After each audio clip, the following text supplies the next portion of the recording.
Ito mga bro, may bato naman mga bro na para siya, tingnan mo mga bro, para siyang binalot ng ano mga bro dito, para siyang binalot ng clay.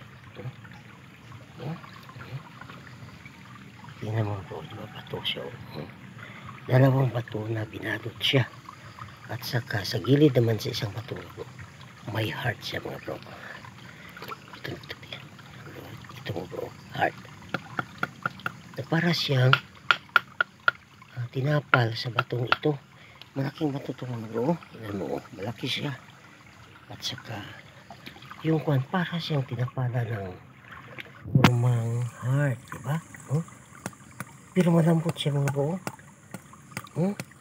Tinapalan siyang ganito, diba?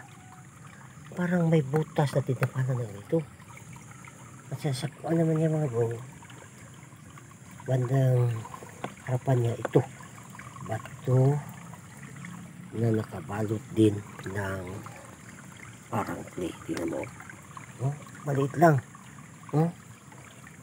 ito bato siya mga bro.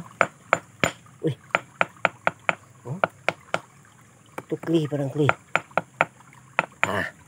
Sa susunod lang yan, piritan ko yan.